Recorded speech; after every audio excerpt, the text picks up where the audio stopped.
Are you fond of reading epic stories? If yes, do you know about the story of Beowulf? Because today, we are going to discuss about its story. It is an Old English epic poem originated in Denmark. In this video, we are going to discuss its settings, conflict, and climax. This story is all about the adventure of a strong and courageous Beowulf who fought with monsters named Grendel, Grendel's mother, and with a dragon. That's why we called him a monster slayer. This literature has been translated into various languages and adaptations, even though its original author and its original title is still unknown up to this day. But why do we need to read this? It is still being taught up to this day, not only because it teaches us about the Anglo-Saxons' culture and history, but also it gives us some lessons about honesty, loyalty, heroism, and other virtues that we can apply in our lives. Actually, it is still being taught in grade 9 English. Now that we already know about a simple background of the story Beowulf, let us proceed to its settings, climax, and conflicts. So let us identify the setting in the story of Beowulf. During the story, Beowulf crosses the sea from Geltland, which is located over the water from Denmark. It is where Beowulf lived. However, Denmark was a place ruled by King Hortogar, while Herod is a place in Denmark where King Hortogar's great Med hold, and Beowulf confronts and defeats a monster that has been terrorizing the Danes. Next setting is on the Darkwood. Darkwood is a lake where Grendel's mother takes place, which is also the place where Beowulf fights against the mother of the monster. The next one is Ingletorp. Ingletorp is a place in Denmark where Beowulf fought with nature's monsters to save the virgins. It is also a place that leads him into the lair, and there he met his old troops, also known as the Shadow of Things, and he defeated them. Lastly, the Notentorp is a place where Beowulf stopped Brecca from invading it, and as well as it is also the place where Holy Relic is located.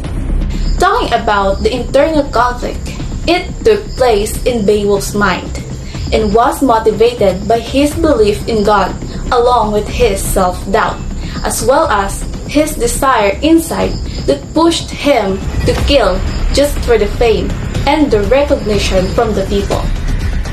Aside from having internal conflict, it also have external conflict, which considered as the major or center one that draws along the story.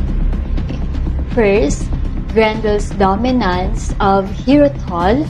Second, Grendel's mother revenge after Grendel's death. And the third one is the Dragon Fury after a thief takes a treasure that has been guarded. And that's the key 3 battle.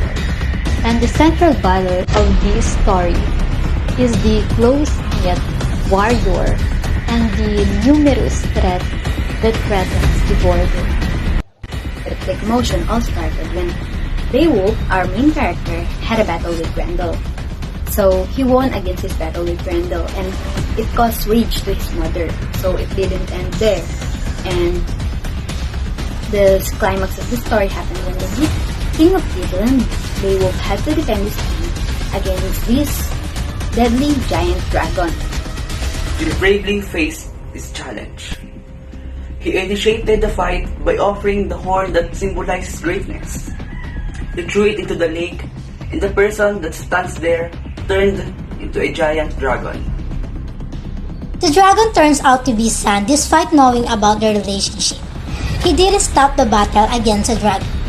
The dragon brought him into the meadow in order for him to kill the dragon. He dragged the dragon hearts out from its body. After all this deadly battle, he lost his arm, but to protect his people,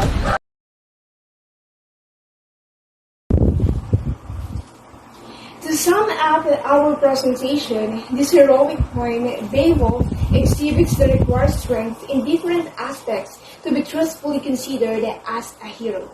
His features has been shown as he fought against those monsters who were messing around, most particularly in Inglethorpe, wherein Beowulf saved all the virgins with his bravery and pride.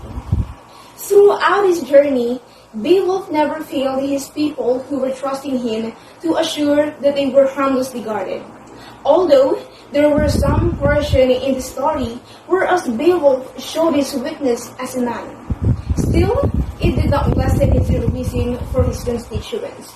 Rather, it adds a certain part for the fate he faced at the end of the story.